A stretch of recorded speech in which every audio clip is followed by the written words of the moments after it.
Blue Ballet, the Wright 3. Let's try it. Miss Hussey picked up a jagged chunk and turned toward the blackboard. She wrote, Life and Art. The chalk made an ugly double line with each vertical stroke. Well? Miss Hussey had her head on one side. I'm not really thinking about chalk, you know. I'm thinking about a house that some people see as a piece of art. I'm thinking about what happens when life and art don't mix well. I read about it in the Chicago Tribune this morning. Anyone know what I'm talking about? Calder's hand shot up. The Roby House? Miss Hussey nodded. Tommy swiveled in his seat and studied the faces around him. Calder went on.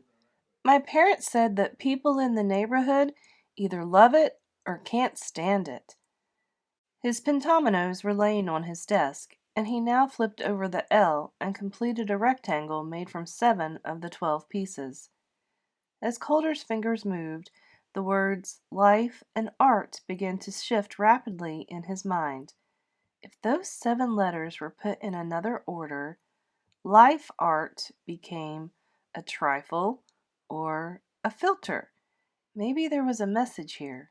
He knew the word trifle meant something not too valuable or important, as his grandma Rahonda had sometimes used that word, and a filter could mean, well, something you look through or poured stuff through. Life plus art equaled a trifle or a filter. Calder couldn't wait to tell Petra. She always understood when he discovered new ideas by rearranging the old ones. Duh! Miss Hussey frowned. Who said that? Denise, tell us what you know about the house. Denise Dodge raised one eyebrow and studied her fingernails. Who built it, for instance? Miss Hussey's tone was crisp. Denise shrugged. Miss Hussey held the now crumpled article in front of her with both hands, and Tommy noticed that the newspaper trembled. She said, Listen carefully. Perhaps I'm wrong. Wright masterpiece coming down. In a tragic piece of news for Hyde Park, the University of Chicago, owners of Frank Lloyd Wright's famous Roby House, announced today that the 1910 home will be cut into sections and donated to 4 great museums around the world. The Museum of Modern Art in New York City, the Smithsonian in Washington, D.C., the Deutsches Museum in Munich, Germany, and the Meihei Mura Museum in Nagaya, Japan. The university cited an impossibly large number of structural repairs as the reason. Many consider Wright to be the greatest architect of the 20th century, and his prairie-style jewel, the home built for Frederick C. Roby, to be a house that radically changed the domestic architecture of the United States. The house was owned by 3 families before 1926, when it was bought by the Chicago Theological Seminary, affiliated with the University of Chicago, and located just steps from the Roby House. The seminary used Wright's building for cafeteria and dormitory space, but allowed the structure to fall into serious disrepair. Wanting the land beneath it for a new student housing, the seminary announced in 1941 that the house was going to be demolished.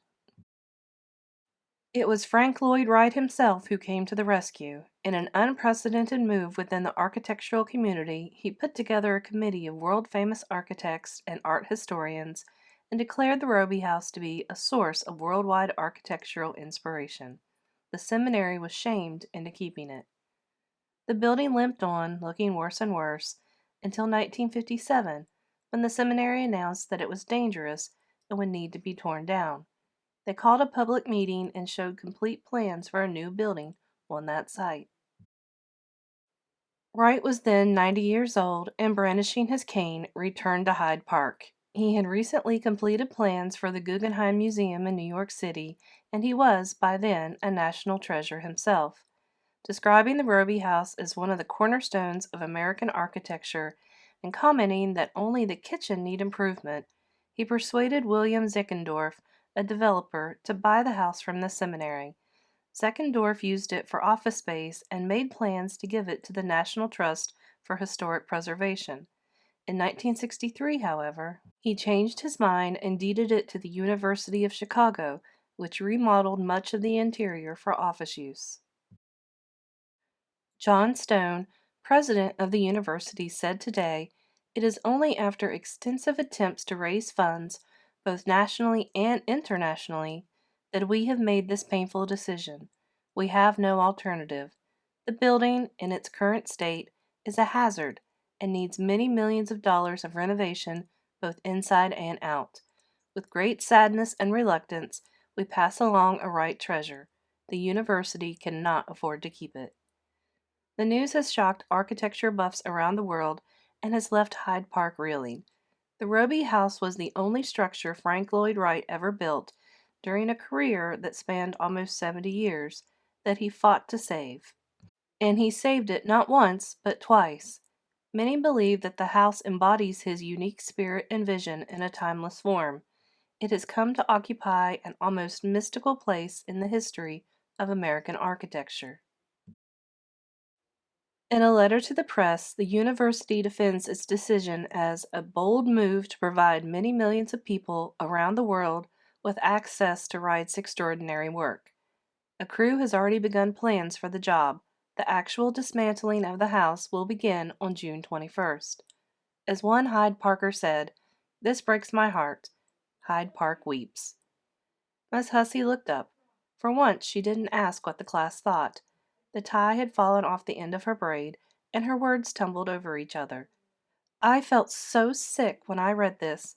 A house like that needs light and air, and is one indivisible piece. The idea of carving up the structure and preserving chunks of it in museums—" She said museums as if it were a dirty word, which was a little confusing.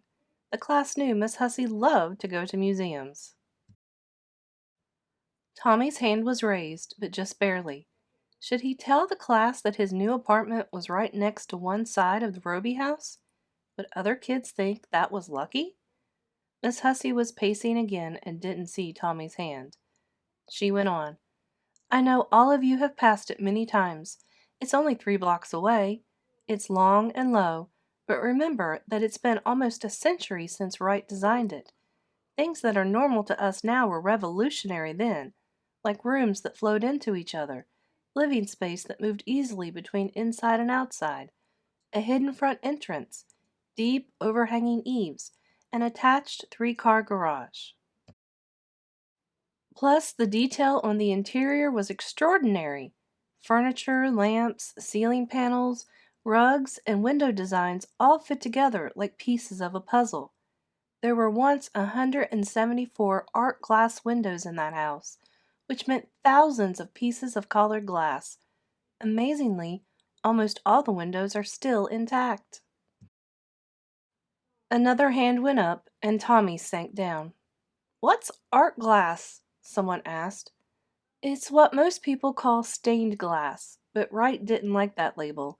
He described his windows as leaded glass, light screens, or art glass. I like the last term. It somehow fits the man.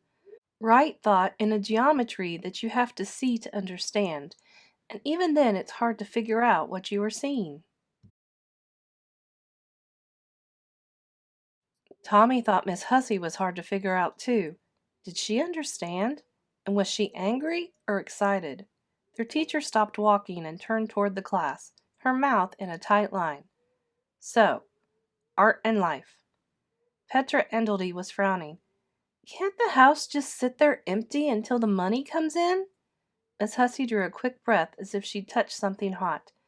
"In an ideal world, yes. In the real world, no. The university probably can't afford to own a piece of property that they aren't able to use, and if part of the house fell on someone walking by, the owner would be held responsible." "Maybe we can visit the place and come up with ideas," Calder suggested. "I wish we could, but they haven't allowed visitors inside for more than a year, and no family has lived there since 1926. This is deeply ironic, of course, since the house was built for children." Miss Hussey paused, twisting the end of her hair around one finger. The class waited, knowing this meant she was thinking about whether to share something. Actually, she confided, I've always wondered about Mr. Wright's focus on play space. At the time he was working on the Roby house, he had just left his wife and 6 children, and yet here he was, thinking creatively about what would make someone else's kids happy and safe. Maybe it was his way of asking the universe for forgiveness. Tommy picked at a sticker on his desk, careful not to look up. Neither one of his dads had said sorry. When Tommy was a baby, his real dad had died in South America. He'd been arrested at a political demonstration and was never seen again. And Tommy's stepfather had started out with a bunch of promises and then broken every one. Anyway, Miss Hussey said, her voice businesslike again, it seems like a crime to destroy such a home. Don't you think? It doesn't look like a home to me, one of the kids piped up. Really, Miss Hussey said, looking pleased.